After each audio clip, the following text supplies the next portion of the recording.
بسم اللہ الرحمن الرحیم اللہ الذی خلق سبع سماوات ومن الارض مثلہن یتنزل الامر بینہن لتعلموا ان اللہ علی کل شیء قدیر وَأَنَّ اللَّهَ قَدْ أَحَاطَ بِكُلِّ شَيْءٍ عِلْمًا۔ اللہ ذوالجلال والاکرام تو وہ ذات باری تعالی ہیں کہ جنہوں نے 7 آسمانوں کو پیدا کیا اور اسی طرح 7 زمینوں کو بھی اللہ عز و جل کے احکامات ان کے درمیان اترتے رہتے ہیں تاکہ تم جان لو کہ اللہ عز و جل ہر چیز پر قدرت رکھنے والے ہیں، اور اللہ ذوالجلال والاکرام نے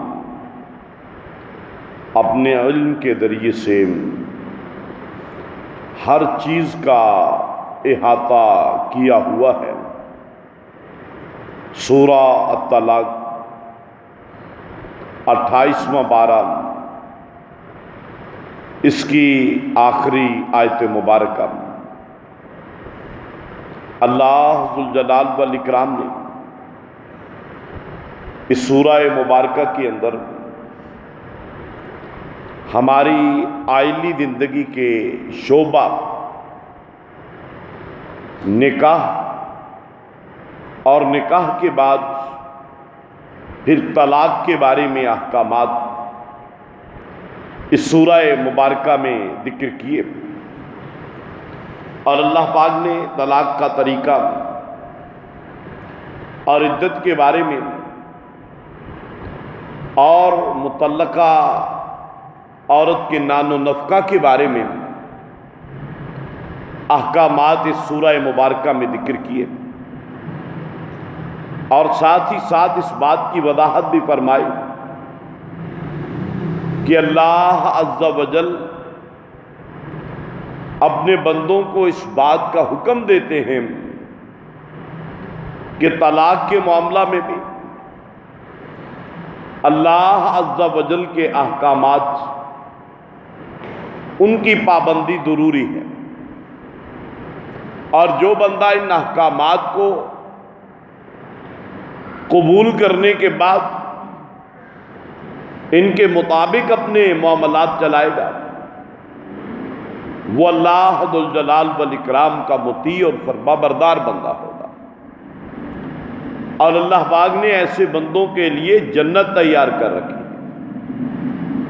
اور جو لوگ اپنی زندگی کے اس مرحلہ میں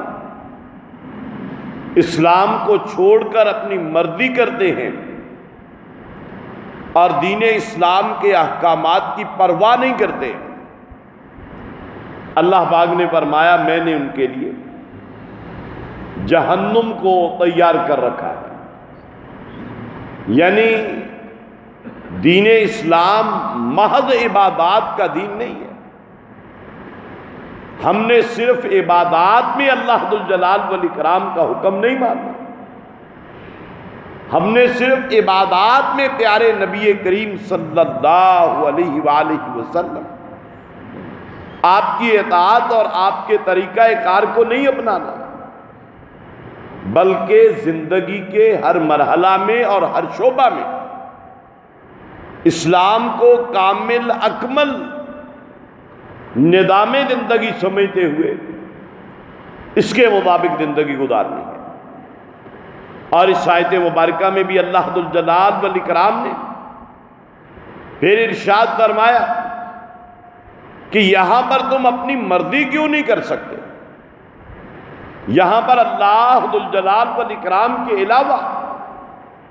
کسی اور کا نظام کیوں نہیں چل سکتا، اور یہاں پر پیارے نبی کریم صلی اللہ علیہ وآلہ وسلم کے طریقہ کے علاوہ کسی اور کے طریقہ پہ کیے ہوئے عمل کی مقبولیت کیوں نہیں ہے؟ اللہ پاک کیوں رد کر رہے ہیں کہ تم نے صرف پیارے نبی کریم صلی اللہ علیہ وسلم کے طریقہ پہ چلنا؟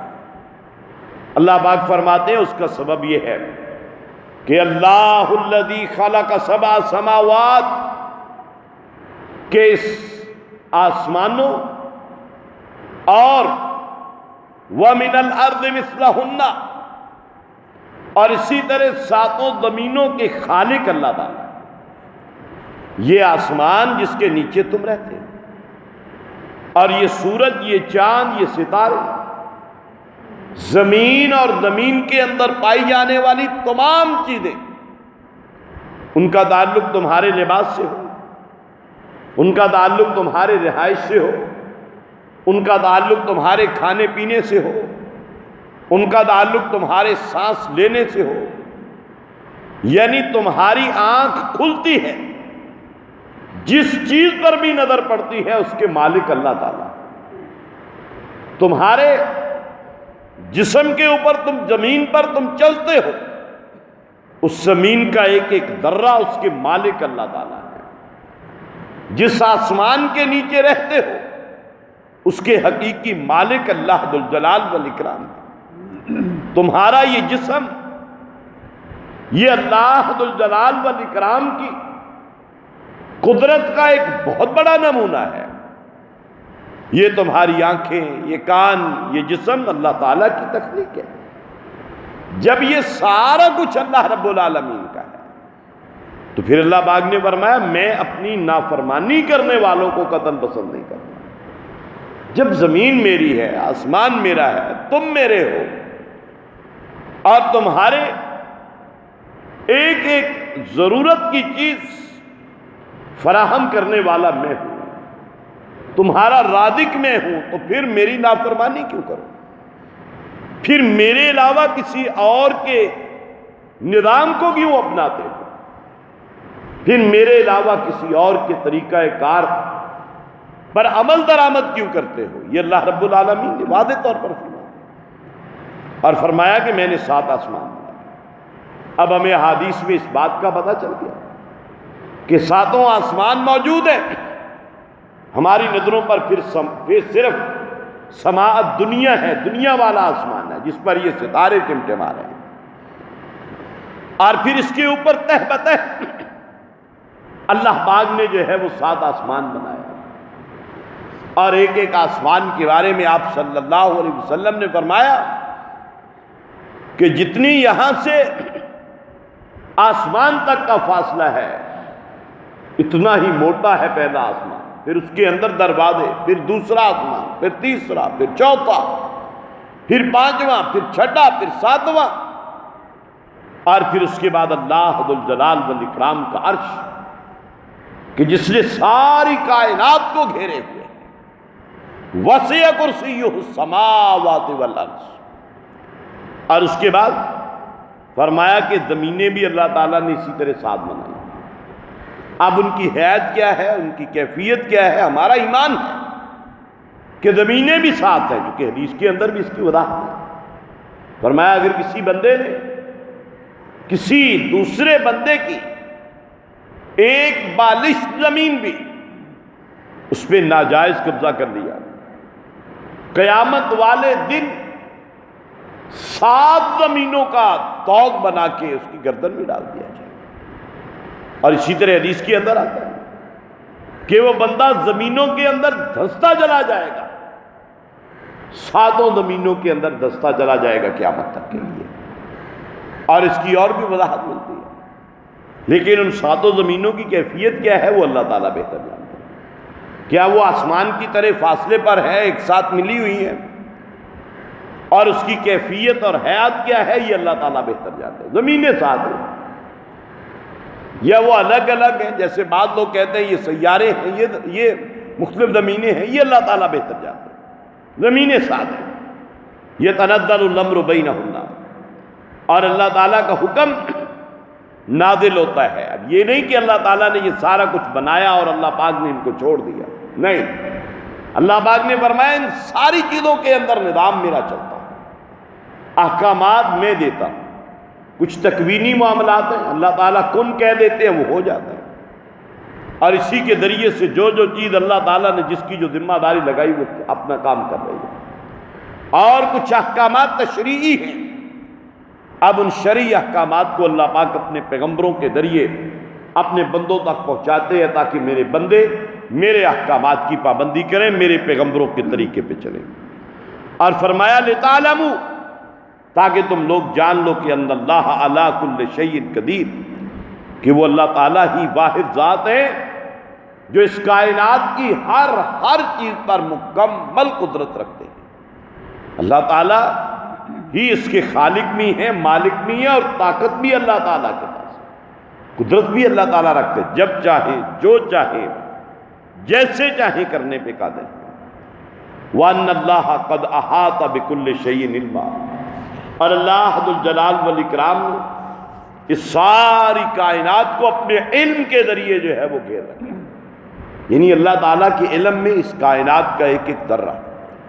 کسی درخت کا کوئی پتا بھی گرتا ہے اللہ تعالیٰ کے علم میں ہوتا ہے، کوئی پیدا ہوتا ہے، کسی کی وفات ہوتی ہے،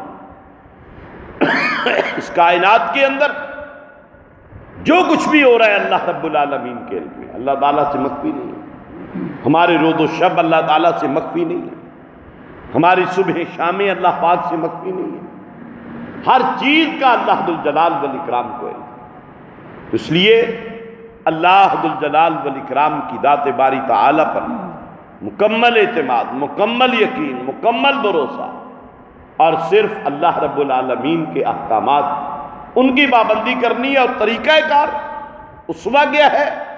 وہ اللہ پاک نے پیارے نبی کریم صلی اللہ علیہ وسلم کو مبعوث کر کے اس دنیا والوں پہ احسان عظیم کر دیا کہ آپ صلی اللہ علیہ وسلم نے جو طریقہ بتلایا اس کے مطابق زندگی۔ اللہ ذو الجلال والاکرام سے دعا ہے اللہ احکم الحاکمین ہمیں